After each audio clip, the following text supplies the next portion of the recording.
আজকে বাংলার প্রেক্ষাপট সেখানে বিশ্ব হিন্দু পরিষদে হিন্দু নবজাগরণের ক্ষেত্রে অনেক বড় একটা ভূমিকা নিয়ে চলেছে। বিশ্ব হিন্দু যে বার্তা, বিশ্ব হিন্দু পরিষদের যে মুখপাত্র সেই হিসাবে তারও কিন্তু দায়িত্ব বা গুরুত্ব কম নয়, এবং আপনি তার যেহেতু দায়িত্বে রয়েছেন, আপনার দায়িত্ব অনেকটা। এবং আমরা দেখতে পাচ্ছি বিশ্ব হিন্দু পরিষদের এখন তার যে কার্যক্রম বা কার্যকলাপ, যেটা একদম একটা বড় বৃক্ষের মতো চারিদিকে ছড়িয়ে পড়ছে, যে বিশ্ব হিন্দু বার্তা, সেটাও কিন্তু যথেষ্ট ভূমিকা পালন করছে। কী বলবেন এই বিষয়ে? দেখুন, প্রথম কথা হচ্ছে নবজাগরণের কোনো বিষয় নেই, বিষয়টা জাগরণের। নবজাগরণ যারা তৈরি করেছিলেন, রামমোহন রায়, বিদ্যাসাগর মশাই, আর সর্বোপরি স্বামী বিবেকানন্দের নাম তো বলতেই হবে। মাঝখানটাতে কালিমালিপ্ত অবস্থা, আনন্দমঠ মনে পড়ে, সেখানটাতে বঙ্কিমচন্দ্র চট্টোপাধ্যায়ের লেখনীতে সেই অমোঘ বাণী আছে, জগৎজননী ভারত, জগৎজননী জগদ্ধাত্রী, কালীরূপে বিরাজ করেছে 1000 বৎসর, বিদেশি শক্তির কাছে পরাজিত হয়ে। আর সেখানটাতে দাঁড়িয়ে তাকে দুর্গা শক্তি রূপে প্রতিষ্ঠিত করবার দায়িত্ব বিশ্ব হিন্দু পরিষদ বহন করে চলেছে। দীর্ঘ 60 বছর অতিক্রান্ত হয়ে গেছে।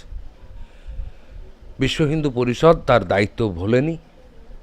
বিশ্ব হিন্দু পরিষদ তার দায়িত্ব উত্তরোত্তর বৃদ্ধি করেছে। বিশ্ব হিন্দু পরিষদের চলা যখন শুরু হয়, আর সেই সময়ে বিশ্ব হিন্দু পরিষদ যে দায়িত্বটি নিয়েছিল, আর সেটা হচ্ছে বিশ্বের সমস্ত হিন্দুর মাথার ছাতা। আজকের তারিখে বিশ্ব হিন্দু পরিষদ তার দায়িত্ব বৃদ্ধির মধ্যে দিয়ে গর্বের সাথে বলে হিন্দুর সেবা, সুরক্ষা, সংস্কার। আর সেই জায়গাটাতে দাঁড়িয়ে জনসাধারণের মধ্যে এই বিষয়টিকে নিয়ে আসবার যে দায়িত্ব, সেটি মুখপত্রের, আর সেই মুখপত্রের প্রচারের দায়িত্ব আমার। সেই জায়গাটাতে দাঁড়ালে একটা কথা ঠিক আছে, যে সংগঠনের বক্তব্য প্রচার করবার দায়িত্ব যখন নেওয়া হয়েছে, কিছু বাধা আছে।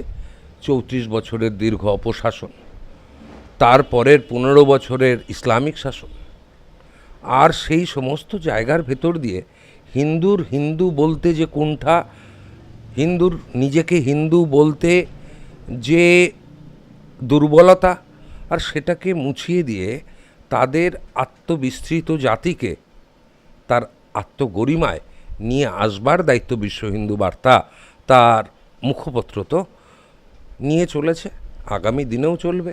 এটাও 50 বছর ধরে চলছে, আগামী 100 বর্ষ আরও চলবে, এই ধারণা আমি নিশ্চিতভাবে বলতে পারি। এর বেশি আমার কিছু বলা সম্ভব নয়। আরেকটা বিষয় হচ্ছে যে আপনি যে বললেন এটা কিছুটা বিস্তৃত হয়েছিল, তো সেই ক্ষেত্রে আপনার কি মনে হয় কোথাও গিয়ে কোনো জায়গাতে গিয়ে সেই বিস্তৃতির জায়গাটা একটুখানি ঘুচেছে কিছুটা হলেও?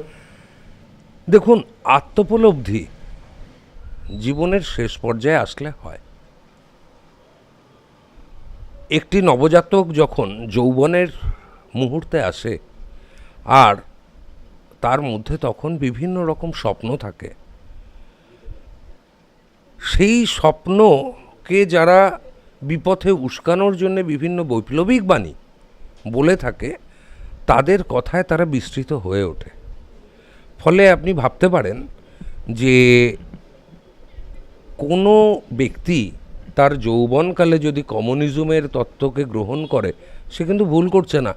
সে কোনো একটি স্বপ্নর দিকে তাকিয়ে তার,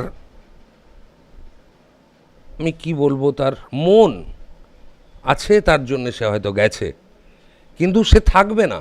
তার কারণ যার বুদ্ধি আছে সে থাকবে না। আমৃত্যুকেও কমিউনিস্ট থাকতে পারে না।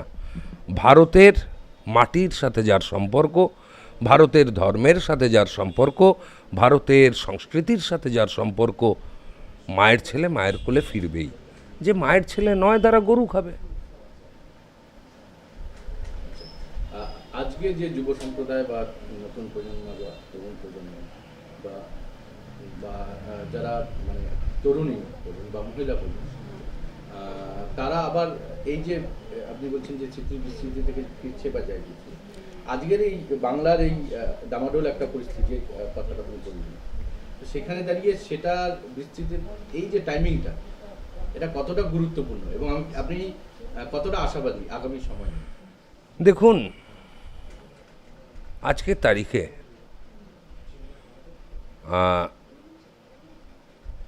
যে কালক্ষণ, এই কালখণ্ডে দাঁড়িয়ে আপনি যদি বিশ্ব রাজনীতির দিকে তাকান, আর কমিউনিস্ট পার্টি যে বিশ্ব ভ্রাতৃত্ব, বিশ্ব রাজনীতি, বিশ্ব পরম্পরার কথা বলে, আর সেখানে ভারত কিন্তু একদম কেন্দ্রে স্থাপিত বর্তমান জায়গায়। সেই ভারত পরিচালিত হয় যে শক্তির দ্বারা, তার নাম রাষ্ট্রীয় স্বয়ংসেবক সংঘ। রাষ্ট্রীয় স্বয়ংসেবক সংঘ ভারত মাতা কি জয় বলে, এটাই বলতে শেখায়। আর সেখানটাতে দাঁড়িয়ে কিছু নাম তো বেরিয়ে আসছে, যেমন ডিপ স্টেট। আর এই ডিপ স্টেট বহুদিন ধরে ছিল। তাদের যারা সামাজিক মুখ, আরবান নকশাল, এর সাথে কালচারাল মার্কসিজম, এর সাথে র্যাডিক্যাল ইসলাম, এই যে বিষয়গুলো সূক্ষ্মভাবে ঢুকিয়ে দেওয়া হয়েছিল সমাজের মধ্যে, আর তার বিরুদ্ধ কথা যারা বলছে, অর্থাৎ যারা বলছে কাশ্মীর মাঙ্গে আজাদি, কেরল মাঙ্গে আজাদি, বাঙ্গাল মাঙ্গে আজাদি, আর সবকটাকে একত্রিত করে ভারত মাতা কি জয় যারা বলে, তাদের জয় তো নিশ্চিত।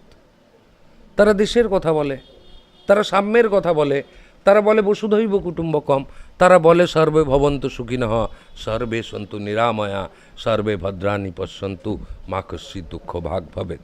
তো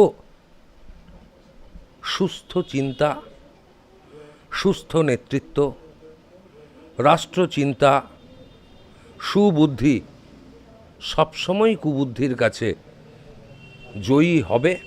সেটা হয়তো কিছু সময়ের ব্যাপার, কিছু কালখণ্ডের ব্যাপার, কিছু সময়ের সন্ধিক্ষণের ব্যাপার। এখানটাতে কনফিউশনের কোনো জায়গা নেই যে ভারত মাতা কি জয় ভারতবর্ষের বুকে আটকে যাবে কিনা। এটা তো চলতেই থাকবে। প্রবাহমান সংস্কৃতি, প্রবাহমানতার সাথেই ভারত মাতা কি জয় আগামী 100 বছর পরে, 200 বছর পরে, 500 বছর পরেও ধ্বনিত হবে, এবং সারা পৃথিবী সেই ভারতের পায়ের কাছে এসে দাঁড়িয়ে থাকবে।